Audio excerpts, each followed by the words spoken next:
목도하심으로 9월 8일 예배를 하나님 앞에 올려드리겠습니다. 다 같이 목도하시겠습니다.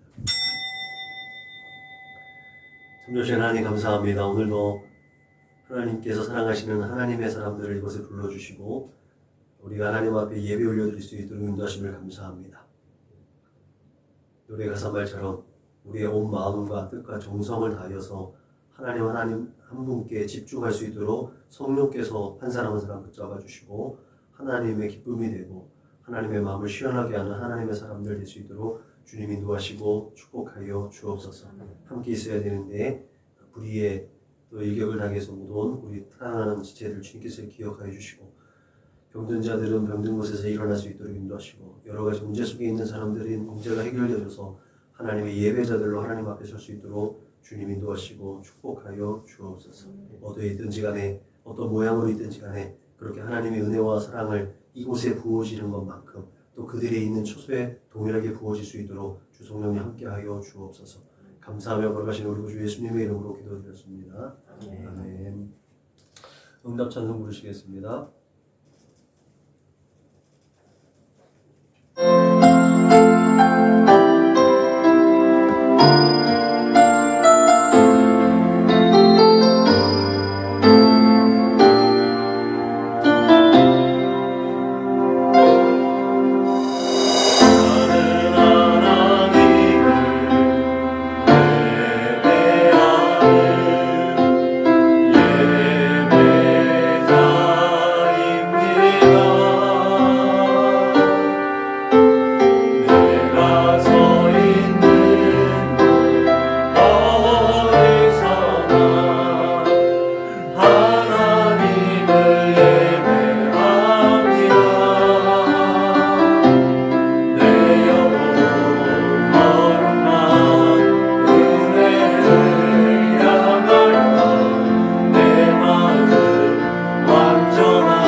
우리 주님께서 가르쳐준 기도는 우리의 마음을 하나님 앞에 올려드립니다. 그러므로 너희는 이렇게 기도하라.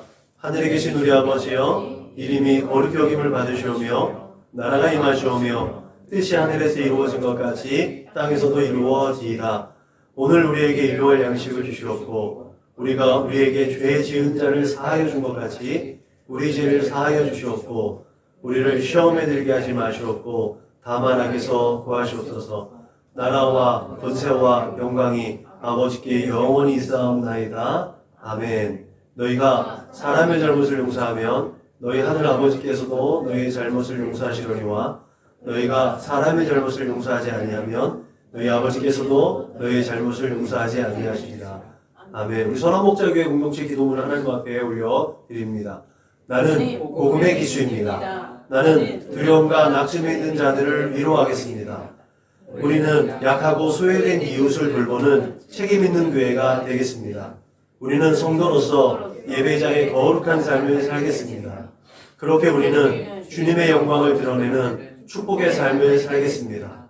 우리는 하나님의 얼굴을 구하는 성도가 되겠습니다. 그래서 이 나라와 민족이 모든 죄악된 것에서 돌이킬 수 있도록 하겠습니다. 우리는 우리 자녀와 성도들이 이단과 사이비에 미혹되지 않도록 관심과 사랑으로 붙들겠습니다. 예수님의 이름으로 기도합니다. 아멘.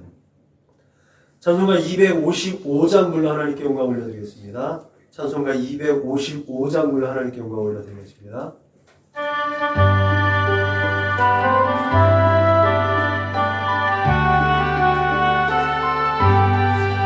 너의 죄 유명하나 눈과 같이겠네. 너의 죄 유명하나 눈과 같이겠네. 죄의 유명하나 이게 되리라. 주홍빛 같은 내 죄 주홍빛 같은 내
시간에 한 주간을 돌아보고 지난 시간들을 되돌아보면서 긍휼과 자비가 풍성하신 하나님 앞에 참회의 기도를 올려드리겠습니다. 다 같이 기도하시겠습니다. 참으신 하나님 감사합니다. 이 시간에 우리에게 지난 시간들을 되돌아볼 수 있도록 또 그 걸음을 하나님께 되돌릴 수 있도록 믿음과 용기를 주셔서 회개의 은혜를 주심을 감사합니다.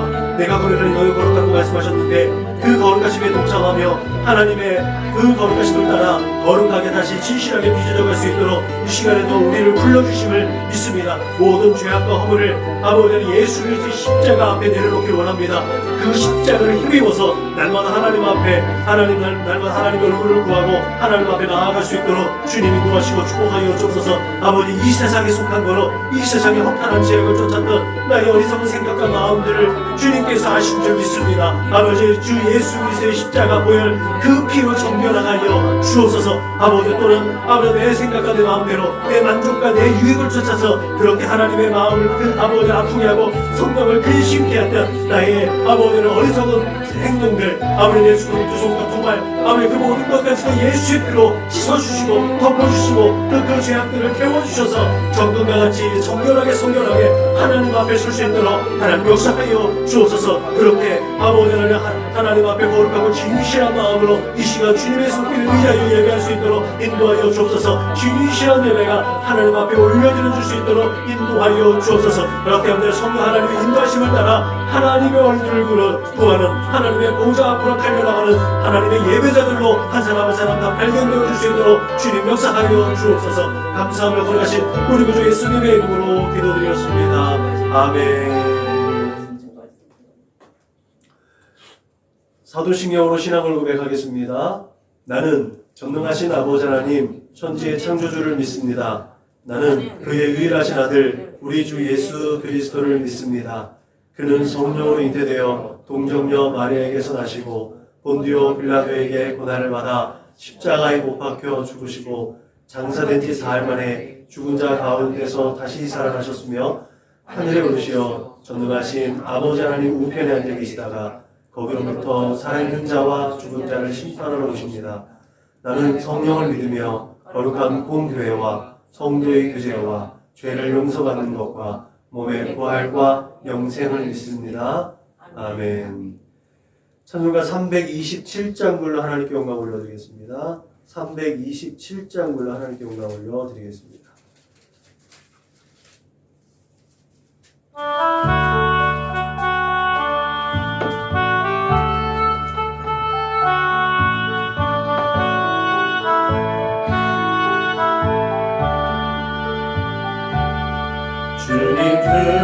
뜻과 편 믿음 얻기 위해 너는 정성껏 기도했나.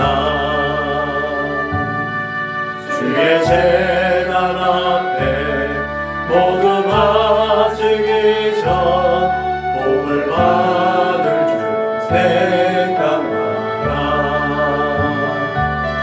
주의 재단에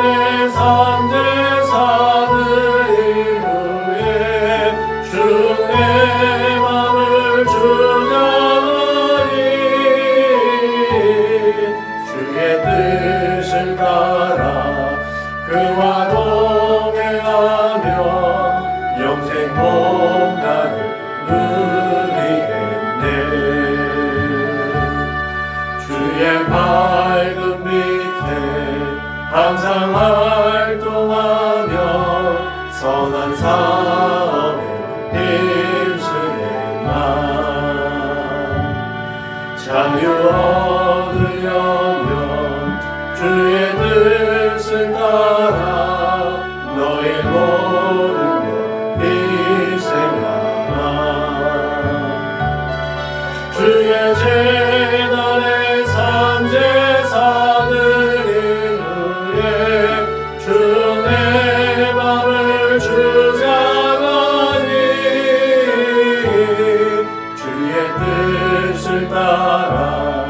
그와 동행하면 영생 복락을 누리겠네.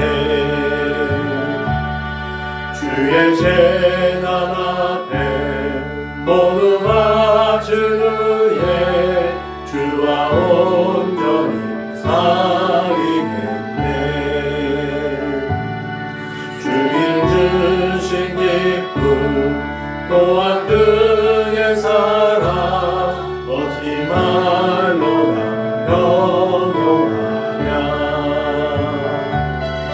주의 재단의 산제사들을 위해 주의 맘을 주장하니 주의 뜻을 따라 그와 동행하면 영생 목달을 누리겠네. 아멘.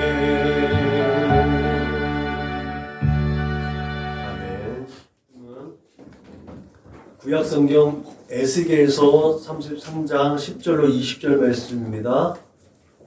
구약성경 1202년 그 전을 찾으시면 되겠습니다. 구약성경 에스겔서 33장 10절로 20절 말씀입니다. 에스겔서 말씀을 한 절씩 같이 읽습니다. 시작. 그런즉 인자야 너는 이스라엘 족속에게 이르기를 너희가 말하여 이르되 우리의 허물과 죄가 이미 우리에게 있어 우리로 그 가운데서 쇠퇴하게 하니 어찌 능히 살리오 하거니와 너는 그들에게 말하라. 주 여호와의 말씀이니라. 나의 삶을 두고 맹세하노니 나는 악인이 죽는 것을 기뻐하지 아니하고 악인이 그의 길에서 돌이켜 떠나 사는 것을 기뻐하노라. 이스라엘 족속아 돌이키고 돌이키라. 너희 악한 길에서 떠나라. 어찌 죽고자 하느냐 하셨다라. 인자야 너는 내 민족에게 이르기를 의인이 범죄하는 날에는 그 공의가 구원하지 못할 것이요 악인이 돌이켜 그 악에서 떠나는 날에는 그 악이 그를 엎드러뜨리지 못할 것인즉 의인이 범죄하는 날에는 그 의로 말미암아 살지 못하리라. 가령 내가 의인에게 말하기를 너는 살리라 하였다 하자. 그가 그 공의를 스스로 믿고 죄악을 행하면 그 모든 의로운 행위가 하나도 기억되지 아니하리니 그가 그 지은 죄악으로 말미암아 곧 그 안에서 죽으리라. 가령 내가 악인에게 말하기를 너는 죽으리라 하였다 하자. 그가 돌이켜 자기의 죄에서 떠나서 정의와 공의로 행하여 저당물을 도로 주며 강탈한 물건을 돌려보내고 생명의 율례를 지켜 행하여 죄악을 범하지 아니하면 그가 반드시 살고 죽지 아니하리라. 그가 본래 범한 모든 죄가 기억되지 아니하리니 그가 반드시 살리라. 이는 정의와 공의를 행하였음이라 하라. 그래도 내 민족은 말하기를 주의 길이 바르지 아니하다 하는도다. 그러나 실상은 그들이 길이 바르지 아니하니라. 만일 의인이 돌이켜 그 공의에서 떠나 죄악을 범하면 그가 그 가운데에서 죽을 것이고 만일 악인이 돌이켜 그 악에서 떠나 정의와 공의대로 행하면 그가 그로 말미암아 살리라. 그러나 너희가 이르기를 주의 길이 바르지 아니하다 하는도다. 이스라엘 족속아 나는 너희가 각기 행한 대로 심판하리라 하시리라. 아멘. 생명의 법칙 공의입니다.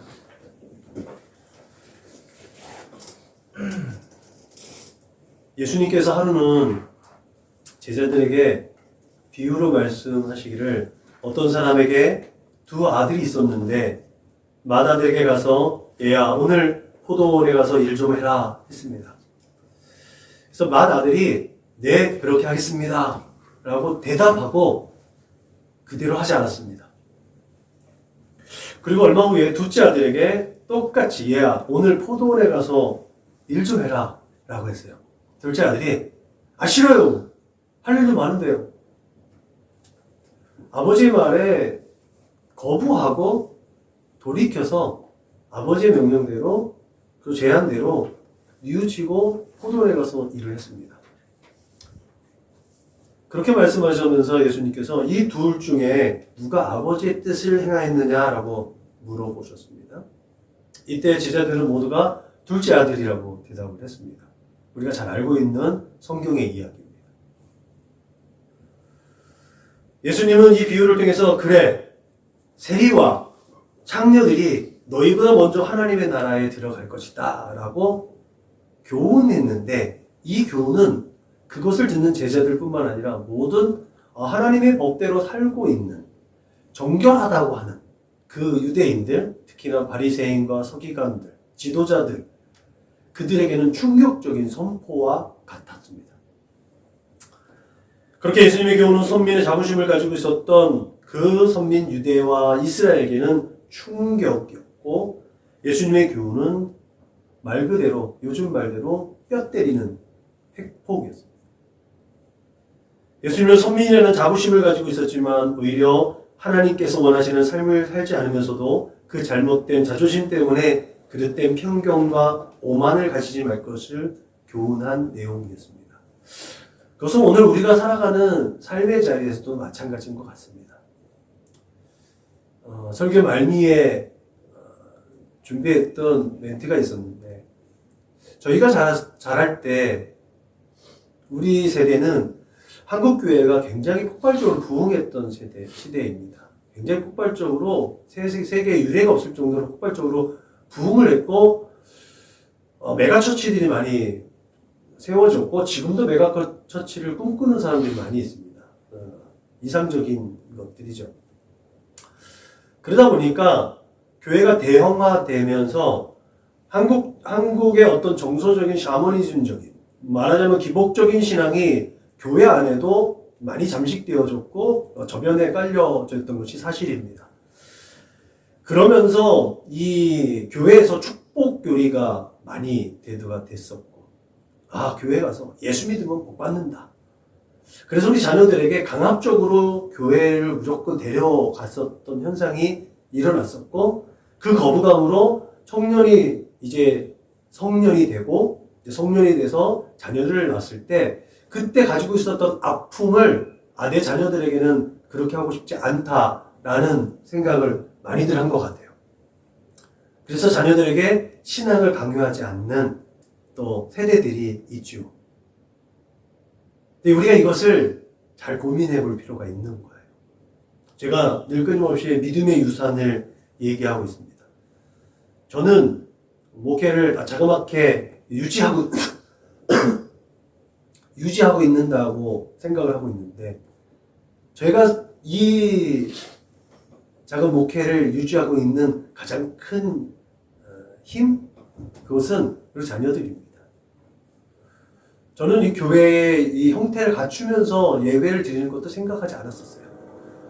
저는 가정에서 우리 자녀들에게 이 믿음의 유산을 잘 물려줄 수만 있다면 저는 제 목회가 성공했다라고 늘 얘기했던 사람이기 때문에, 내가 가지고 있는 신앙의 어떤 기본, 신앙의 유산을 우리 자녀들에게 어떻게 전수해 줄 수 있을까? 그것을 많이 끊임없이 생각하고 노력했던 것 같습니다. 그렇게 강요는 하지 않았지만 분위기가 강요되는 분위기였을 수도 있습니다. 네. 그게 어쩌면 보편적인 기독교 가정의 어떤 정서인 것 같습니다. 거기에서 또 따로 이제 반대로 튀어나가는 부류가 또 있기도 하는 거죠. 거기에서 오늘 예수님의 비유처럼 첫째 아들과 같은 상황에 벌어지는 자녀들이 있고, 둘째 아들과 같은 자녀들이 있는 거예요. 그래서 지금 우리가 가지고 있는, 부모 세대가 가지고 있는 이 포지션에서 우리 자녀들에게 이 믿음의 유산을 어떻게 물려줄 수 있을까? 나는 천국에 갈 수 있는데 내 자녀들은 천국에 갈 수 있을까? 내 사랑하는 아내와 내 사랑하는 남편이 천국에서도 같이 만날 수 있을까? 어느 드라마에서 요즘에 그게 제가 하나 본 게 마음에 꽂힌 게 하나 있는데, 고려 거란 전쟁, 거기서 최수종이 어떤 씬에서 거기 죽을 고비가 있었던 것 같아요. 개경이 함락되는 그 순간이었는데, 최수종이 눈을 이제 뜨니까 부인이 있었던 거예요. 부인 되게 세게 나오잖아요. 그럼 최수종이 여기가 어디냐고 얘기하니까 그 부인이 하는 말, 지금 당신 눈앞에 내가 있는 거 보이지 않냐고, 나랑 같이 있으면 여기가 지옥이지 어디겠냐 라고 얘기하는 거예요.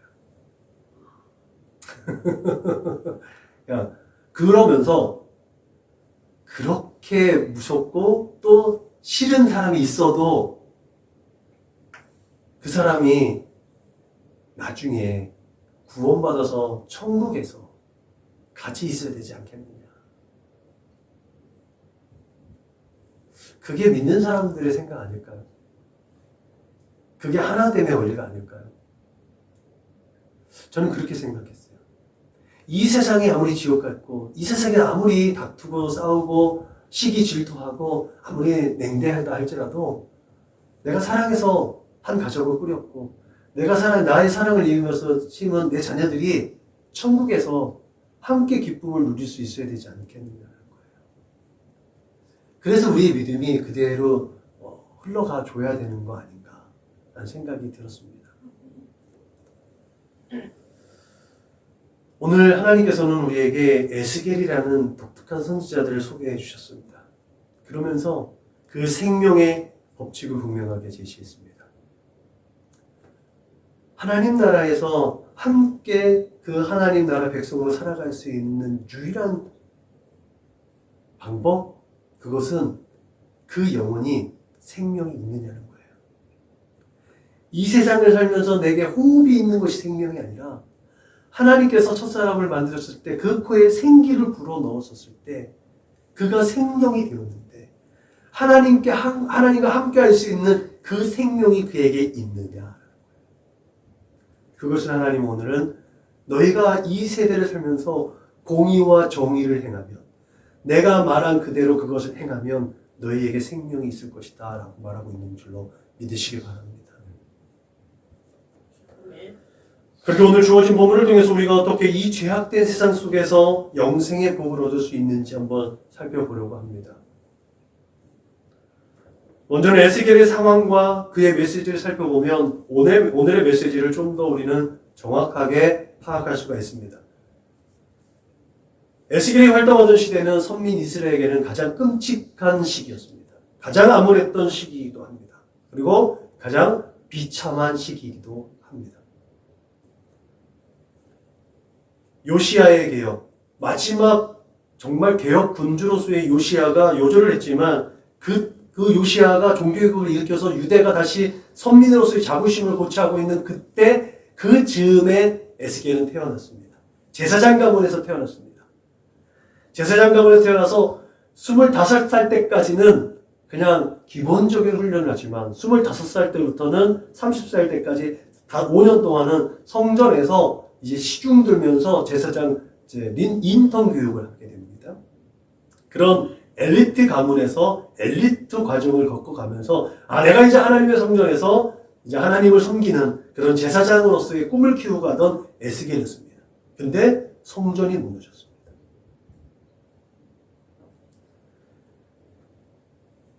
그가 그 아픔을 겪기 전에 자신의 동지이고 자신과 함께 그 엘리트 교육을 받았던 다니엘이 잡혀가는, 그리고 자기도 2차 포로 때 잡혀갑니다.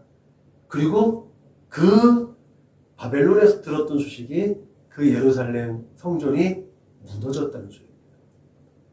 가장 비참하고 암울하고 끔찍한 상황을 맞이한 게 에스겔의 입장이었습니다. 그렇게 좌절할 수밖에 없었던 에스겔. 그런데 30번째 생일, 30살이 되면 어떻다고 말씀드렸죠? 제사장이 되어서 성전에서 봉사할 수 있는 나이예요. 성전에서 이제 봉사할 수 있는 나이가 되어졌는데 성전이 없어졌습니다. 근데 그때 우리가 가장 처절하게 무너져 있고 가장 비참하고 암울하고 아무것도 할 수 없다라고 생각했던 그때 하나님께서 에스겔을 부르셨습니다. 그 30번째 생일날 에스겔은 놀라운 경험을 하게 되죠. 말씀드렸던 것처럼 그가 예루살렘에 있었다면 제사장의 임무를 받아서 그 사역을 감당할 그때입니다. 그러면서 하나님을 만나고 좌절했던 아니면 상실했던 그 꿈과 희망을 다시 한번 마음에 새깁니다. 에스겔은 하나님은 살아계신다. 모든 만유 가운데 하나님은 계신다. 에스겔은 그때 깨달은 것 같아요. 하나님이 예루살렘, 이스라엘 그 약속의 땅에만 머무는 것이 아니라 바로 지금 포로 신사로 잡혀와 있는 이 자리에도 함께 계신다. 믿음의 눈을 들어서 보면 하나님이 보인다. 하나님은 살아계신다. 그리고 우리 민족은 다시 회복될 것이다. 이것이 에스겔 전체 48장 안에 녹아져 있습니다. 이렇게 에스겔은 이스라엘의 역사 속에서 가장 비참한 시대 속에서 국가의 회복을 위해서 소망의 메시지를 던진 소망의 선지자였습니다. 그런데 에스겔의 인생은 참 처절했습니다. 모든 것을 옛날 선지자들은 선포하기만 하면 됐어요. 그냥 욕만 얻어먹으면 됐거든요. 뭐 조금 옥에 갇히면 됐고요. 그냥 죽으면 됐어요. 근데 에스겔은요, 이스라엘이 하나님께 범죄한 모든 일들과 하나님 앞에 회복하는 모든 일들을 자신의 삶으로 표현해야 되는 선지자였습니다.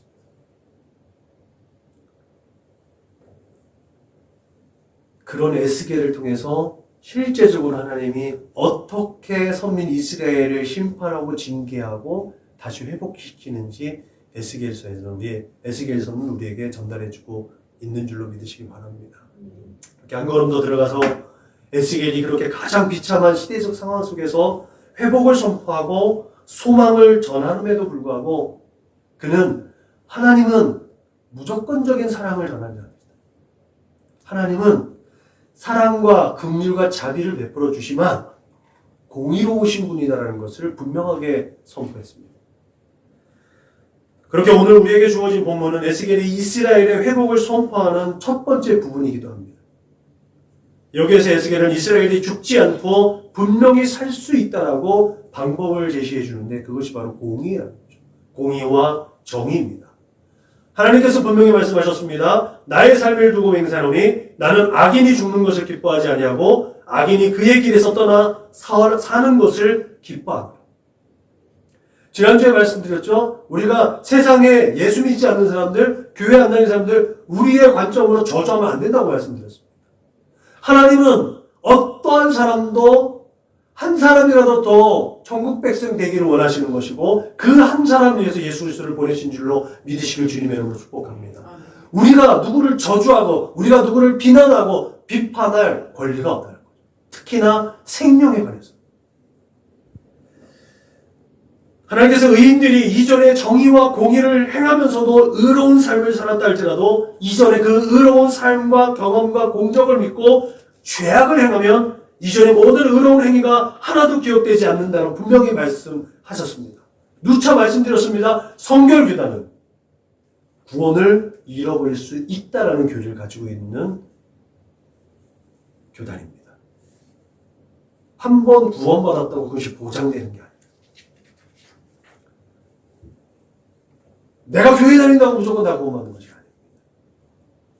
내가 둘째 아들처럼 아니요라고 했지만 여태까지 거부했지만 하나님 말씀대로 순종하고 그 하나님께서 행하시는 공의와 정의를 이 세대 가운데 실현해 나가고 있는가 없는가에 따라서 하나님께서 그 행한 대로 심판하신다고 곳곳에서 말씀하고 있는 줄로 믿으시길 주님의 이름으로 부탁을 드립니다. 아멘. 하나님께서는 그 생사의 기준에 하나님의 그 인간의 의가 아니라 하나님의 그 말씀에 대한 순종과 신뢰였다는 거죠. 그 신뢰가 뭐예요? 하나님과 함께하는 것입니다. 우리가 늘 코람데오잖아요. 늘 끊임없이 하나님 앞에 서 있는 나의 삶을 하나님 앞에 고백하잖아요. 그것이 바탕이 되어져 있어야 된다는 거죠. 그것이 바탕이 되어서 하나님께서 나에게 뭐라고 말씀하실까? 내 마음 가운데 기쁨과 감사와 평안으로 주시는 것. 이상하게 이 일을 하면 나한테 손해가 되는 일인데 그렇게 하면 내가 너무나 힘들고 괴로운 일들인데 근데 내 마음에 어떻게 기쁨과 감사와 평안을 누릴 수 있지? 우리가 경험해봐서 알잖아요. 분명히 그것은 세상의 가치로 판단할 때 세상의 기준으로 판단하면 하면 안 되는 일들이 너무나 많아요. 근데 내 안에서는 감사가 있고 기쁨이 있고 평안이 있어. 분명히 내가 볼 땐 손해인데 분명히 내가 볼 때는 해가 될 게 분명한데 이상하게 해가 될 것 같지 않으네? 알잖아요. 해보니까 오히려 득이 되면 득이 되었고 영광이 되면 영광이 됐지 나에게 해가 되지 않더라는 거죠. 세상적인 기준과 세상적인 판단으로 봤을 때 멈춰있을 때는 그 모든 것은 다 해가 됩니다. 그러나 하나님께 주신 기쁨과 감사와 평안을 가지고 도전했을 때는 오히려 그것이 우리에게 유익과 만족을 줬음을 우리는 늘 기억할 수 있기를 주님의 이름으로 부탁을 드립니다. 그렇기 때문에 아무리 큰 죄인일지라도 진정으로 회개하고 그 죄를 기억하지 않는 하나님 앞에 서면 생명을 공급받는 줄로 믿으시길 주님의 이름으로 축복합니다. 그러면 선지자 이사야가 여호와께서 말씀하시되 오라 우리가 서로 변론하자. 너희의 죄가 주홍 같을지라도 눈과 같이 희어질 것이요 진홍같이 붉을지라도 양털같이 희게 되리라. 너희가 즐겨 순종하면 땅에 아름다운 수산을 걸 것이요 너희가 거절하면 배반하면 칼에 삼켜지리라. 여호와의 말씀이니라. 여러분, 하나님의 시선이 머무는 곳에 분명히 긍휼이 있음을 믿으시기 바랍니다. 하나님의 시선이 있고 하나님의 마음이 있는 곳에 그 자비와 돌봄이 있음을 믿으시길 주님의 이름으로 부탁을 드립니다. 그렇지 않으면 심판이 있습니다. 예수님도 애통하는 자는 복이 있어 위로를 받는다고 말씀하셨습니다. 그리고 덧붙여서 말씀하셨죠. 하나님께서는 인애를 원하고 제사를 원하지 않는다. 언제보다 하나님을 아는 것이 우선이 되어지는 것이 하나님의 예배자, 하나님의 백성의 삶의 우선순위라는 것을 우리는 기억해야 될 줄로 믿으시길 주님의 이름으로 부탁을 드립니다. 이 일을 하나님을 기쁘시게 하겠지? 라는 것보다 내가 하나님 앞에 서 있는가가 우선되어진다는 거예요. 세상의 윤리와 세상의 도덕적 원리 가치가 아니라 나를 사랑하셔서 예수 그리스도를 십자가에 내어주신 그 하나님이 나와 지금 동행하고 있는가. 그래서 예수님은 하나님과 함께 하시고 하나님을 의식하지 않고 하나님의 말씀대로 산다고 하는 그들에게 말이죠. 화 있을진정 바리새인이요. 너희가 박하와 운향과 모든 채소와 11조는 드리되 공의와 하나님에 대한 사랑은 버립니다.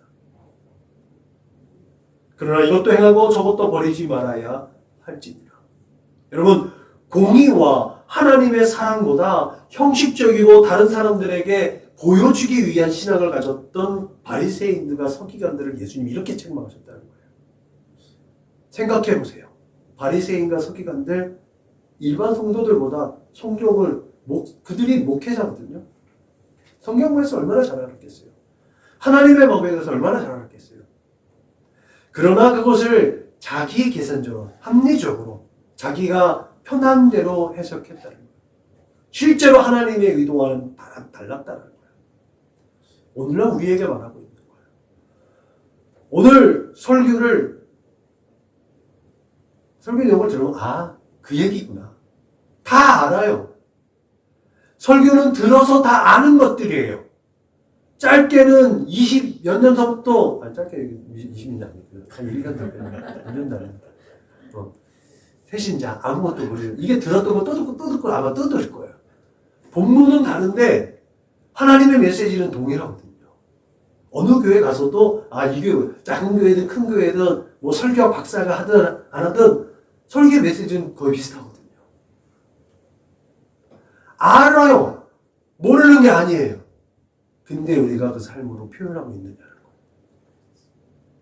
그게 더 중요하다는 거예요. 삶으로 표현한다면 내가 하나님을 의식하고 있다는 증명이 됩니다. 여러분, 그렇게 조금 전 우리는 하나님의 공의와 기준이 오직 하나님의 말씀이 기준이 된다는 사실을 공유했습니다. 삶으로 표현해야 된다고 말씀드렸어요. 그렇다면 우리의 삶의 기준이 되는 하나님의 말씀이 뭐냐는 거예요. 어떤 것이 공의고 어떤 것이 정의냐는 거예요. 이것도 예수님의 비유를 통해서 그 답을 얻을 수가 있습니다. 예수님께서 인자가 자기의 영광으로 모든 천사와 함께 올 때 모든 민족을 모아서 각각 의로운 자들과 불의한 자들을 구분하는 기준을 말씀하셨습니다. 양과 염소의 비유입니다. 마태복음 25장에 나오는 말씀이에요. 여기 내 형제 중에 지극히 작은 자 하나에게 한 것과 하지 않은 것으로 구분이 됩니다. 그 지극히 작은 자는 줄인 자, 목마른 자, 나그네, 헐벗은 자, 병든 자, 옥에 갇힌 자 있습니다. 이때 기준으로 보면요, 지금 열거한 이 사람들은요, 하나님 앞에 죄인들입니다. 유대인들이 가지고 있는 사람들은요, 가난한 사람들, 하나님과의 관계가 어긋나 있기 때문에 가난한 거야. 옥에 갇혔다는 건 죄를 졌으니까 옥에 갇힌 거 아니겠습니까? 헐벗고 굶주린 나그네들, 거처 없는 사람들, 하나님과의 관계가 틀어져 있는 저 쓸모없는 것들, 하찮은 것들이라고 생각했던 거예요. 근데 그들에게 자비와 긍휼을 베풀어야만 한다는 거죠. 여러분, 긍휼히 여긴 자는 반드시 긍휼히 여김을 받는다고 예수님께서 말씀하셨던 거죠. 그 긍휼은 하나님의 마음을 갖는 겁니다. 인간의 생각과 인간이 가지고 있는 심판의 기준으로 보는 것이 아니라 하나님의 마음을 가지고, 하나님의 마음이 어떤 거예요? 한 영혼도 버림받지 않는 겁니다. 그렇기 때문에 구원받는 조건이 될 수 없는 선한 행위가 구원받는 자들에게 나타나는 열매로 나와야 돼요. 구원받는 조건이 아니라 구원받은 자의 열매로 우리의 삶 가운데 드러날 수 있어야 될 줄로 믿으시길 주님의 이름으로 부탁을 드립니다. 쉽지 않은 겁니다. 그럼에도 불구하고 오늘 이렇게 구제의 힘을 하나님 앞에 올려드린 여러분들을 존경하고 사랑하고 축복합니다. 분명 쉽지 않은 일임에도 불구하고 그렇게 헌신해 주시고 협력해 주시고 동행해 주셔서 감사합니다. 여러분, 성민 이스라엘 역사를 보십시오. 그들 역시 이미 선택받아서 하나님의 거룩한 백성이 되었다고 믿었습니다. 구원받았다고 믿었어요. 다른 사람들은 구원받지 못한, 자신만이 이 세상 만물을 창조하신 절대 하나님의 백성이라는 프라이드를 가지고 있었던 사람들입니다. 그렇지만 그들이 범죄했을 때 징계와 심판을 면할 수 없었다는 사실이죠. 물론 하나님께서 이들에게 징계와 채찍을 든 것은 그들이 좀 더 성결한 하나님의 소유로 정화되기 위한 의도가 분명히 있었습니다. 분명 하나님께서는 무조건적으로 인생들을 사랑하십니다. 조건 없이 사랑하십니다. 그래서 예수 그리스도를 보내주셨고 예수를 믿으면 구원을 받습니다. 아멘. 그래서 영생을 얻게 되는 줄로 믿으시기 바랍니다. 아멘. 그렇게 구원을 얻은 자들은 하나님의 거룩하심을 따라서 세상 속에서 거룩하게 살아야 되고 그 하나님의 나라를 앞당겨서 죽어서만 가는 게 하나님의 나라가 아니라 이 땅의 삶을 영위하면서 그 나라를 앞당겨 사는 삶을 살아내야 될 줄로 믿으시길 주님의 이름으로 부탁을 드립니다. 그래서 그때 교회 다니는 사람들은, 예수를 믿는 사람들은 뭔가 다르네. 그런 거룩한 부담들이 여러분들에게 있어야 될 줄로 믿으시길 주님의 이름으로 부탁을 드립니다. 그것이 already but not yet, 이미 임하였지만 아직 오지 않은 하나님의 나라, 그 나라를 앞당겨서 살아낼 수 있는 천국 백성이 되시기를 주님의 이름으로 축복합니다. 그래서 주님은 이같이 너희 빛이 하나님 사람들 앞에 비치게 하여 그들로 너희의 착한 행실을 보고 하늘에 계신 너희 아버지께 영광을 돌리게 하라고 말씀하신 줄로 믿으시기 바랍니다. 그리고 한 걸음 더 들어가서 너희의 의가 바리새인과 서기관보다 더 낫지 못하면 결코 천국에 들어가지 못한다고까지 말씀하셨습니다. 엄청 어려운 일이에요. 엄청 어려운 일입니다. 쉬운 일이 아니에요. 근데 쉬운 일일 수도 있습니다. 어떻게? 예수님 닮으면 되는 거예요. 예수님께서 사신 방법대로 살면 됩니다.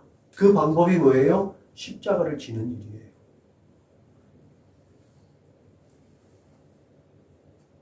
나무의 좋고 나쁨은 그 열매로 합니다. 좋은 나무가 나쁜 열매를 맺을 수 없습니다. 못된 나무가 아름다운 열매를 맺을 수가 없습니다. 자연의 질 속에서 우리도 자연의 일부이기 때문에 그 이치를 따라 살게 되어져 있습니다. 우리 안에 무엇을 품고 있느냐? 우리가 예수를 품으면 예수의 향기가 드러날 줄로 믿으시길 주님의 이름으로 부탁을 드립니다. 겉모습은 예수의 모습을 닮아가려고 하지만 속사람이 세상에 속하였다면 우리의 열매는 세상의 것이 됩니다. 썩어지고 그 불시험에서 다 타버릴 것들. 세상의 지식과 명예와 물질, 건강, 이것은 우리를 구원해 줄 수 없습니다. 결론적으로 오늘 본문에서 의인이 죄악으로 인하여 죽고 악인이 돌이켜서 정의와 공의를 행함으로 말미암아 생명을 얻는다라는 이 하나님의 생명의 법칙, 이것에 대해서 오히려 그 선민들은 하나님이 이것이 옳다라고 하는데 그 하나님을 믿는다고는 그 백성이 하나님이 틀렸어요 라고 말하고 있다는 거예요. 우리가 가지고 있는 신앙의 지식은 또 그렇지 않은가 점검할 필요가 있는 거죠. 분명히 하나님 우리에게 그렇게 말씀하시는데 아니 하나님 그건 아닌 것 같아요. 우리는 우리가 판단하잖아요. 우리가 살아온 경험의 바탕으로 그건 아닌 것 같은데 하나님 다시 말씀해 주시면 안 돼요? 항상 우리의 믿음의 사람들이 말하는 게 있죠. 내가 뭔가를 계획하고 준비했을 때 가장 먼저 든 생각, 그것이 하나님이 주신 생각이다. 가장 먼저 든 생각을 하면요, 우리는 늘 손해보는 생각이에요. 그 가장 먼저 든 생각 다음에 두 번째 생각이 들 때는요, 이러면 나한테 무슨 유익이 있을까? 그리고 세 번째 드는 생각은요, 나한테 무슨 손해는 될 거 없나? 를 찾죠. 자기 자신을 한번 진단해 볼 수 있기를 주님의 이름으로 부탁을 드립니다. 사도 요한이 마지막 심판 때의 모습을 아주 상세하게 우리에게 소개했습니다. 또 내가 보니 죽은 자들이 큰 자나 작은 자나 그 보좌 앞에 서 있는데 책들이 펴 있고 또 다른 책이 펴졌으니 곧 생명책이라. 죽은 자들이 자기의 행위를 따라 책들에 기록된 대로 심판을 받으니 각 사람이 자기의 행위대로 심판을 받는다. 여러분, 우리가 몰랐을 때 범하는 죄는요, 아주 작은 것입니다. 우리 예배드리기 전에 참회의 기도를 드렸던 것처럼 하나님 몰랐는데요, 용서해 주세요 라고 할 수 있어요. 알고도 짓는 죄, 고범죄라고 해요. 고의적으로 짓는 죄는요, 큰 죄입니다. 아주 사소한 것 같아요. 마음으로 품는 죄 같아요. 보범죄는 아주 큰 죄입니다. 그것까지 다 기록되어져 있다는 거예요. 제가 성경 통독을 저 나이보다 조금 더 읽었다 그랬잖아요. 그걸 시작하게 된 동기가 그래요. 마음으로만 생각해서 올해 성경 통독을 한번 해볼까? 마음으로만 품고 하나님한테 고백하지 않았어요. 근데 그해 하나님께서 저를 두드리시더라고요. 엄청 두드리시는데 나중에 깨닫고 내 마음에만 품었는데 하나님 그걸 원하시네. 그해 성경 통독을 5독을 했거든요. 5독을 하면서 하나님 앞에 짜증을 많이 냈어요. 아, 정말 하나님 치사합니다. 마음으로만 생각을 했는데 그걸 받으시나요? 그리고 저를 이렇게 힘들게 하십니까? 하나님께서 당신의 사람을 사용하시기 위해서, 활용하시기 위해서 필요하시면 그렇게라도 하시는 것 같아요. 저희 경험상으로는 그래요. 때로는 우리가 생각하지 못하는 일들 속에서 하나님 우리를 그렇게 이끌어 가시는 또한 믿으시길 주님의 이름으로 부탁을 드립니다.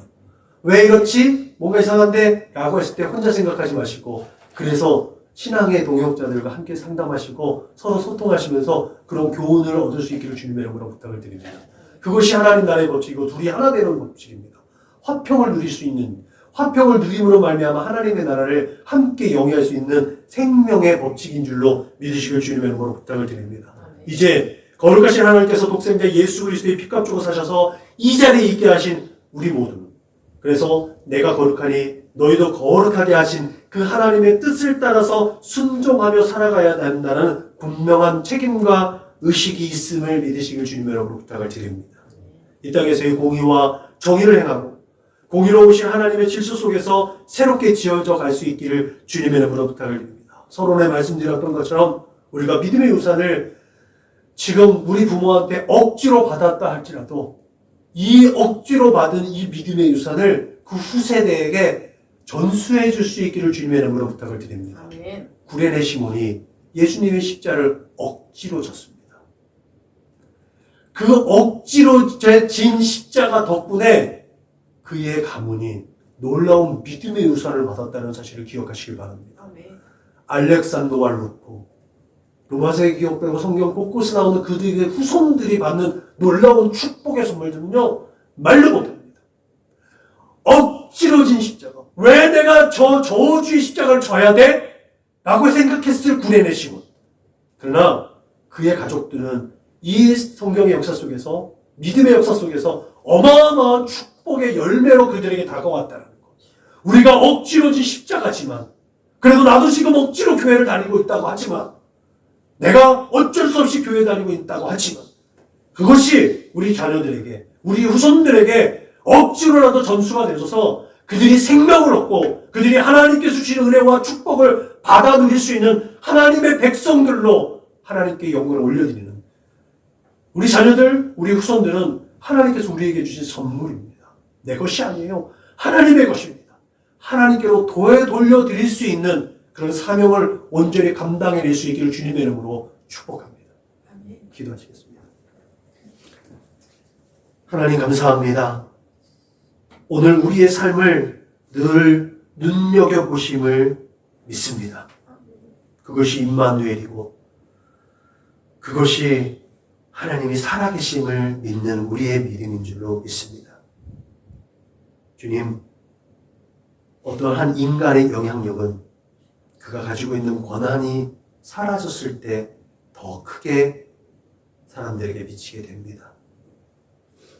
우리들에게 지식이 없어도, 우리에게 권력이 없어도, 우리에게 물질이 없어도, 건강이 없어도 우리에게 있는 영향력, 예수의 영향력이 우리 믿음의 후손들에게 전수되어질 수 있도록 주님 역사하여 주옵소서. 그에게 빛나고 깨끗한 세마포 옷을 허락해 주신다고 했는데, 하나님 그 나라 그곳에서 우리 주님 앞에서 섰을 때 그 빛나고 깨끗한 세마포 옷을 허락받는 우리 사랑하는 선한목자교회 믿음의 거룩한 don속들 다 될 수 있도록 주님 축복하여 주옵소서. 그렇게 생명을 얻는 우리가 되게 하여 주옵소서. 감사하며 걸어가신 우리 구주 예수님의 이름으로 축복하며 기도하였습니다. 아멘. 화성 찬송 부르시겠습니다.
우리 선한목자교회 구호를 제창합니다. 시작. 예수를 말하고 예수를 말하게 하는 건강한 교회가 됩시다. 아멘. 이제는 길이요 진리요 생명 되신 우리 구주 예수 그리스도의 은혜와 아버지 하나님의 크고 넓고 깊고 영원하신 사랑과 보혜사 성령의 내주하시고 교통하시고 역사하시니 이제 우리에 맡겨진 책임과 의무와 사명을 다하여 하나님의 거룩하신 뜻을 이 세대 가운데 선언하고 선포하고 삶으로 표현함으로 말미암아 하나님을 기쁘시게 하고 하나님의 얼굴에 미소 짓게 하고 하나님의 마음을 시원하게 견하고 다짐하고 고백하고 결단하는 우리 사랑하는 믿음의 거룩한 권속별 조수길 머리 위에 저들의 가정과 직장과 사업장 위에 저들의 꿈과 소원과 비전과 학업 위에 저들과 관계하는 모든 사람들 머리 위에 지금부터 영원토록 충만하기를 축원하옵나이다. 아멘.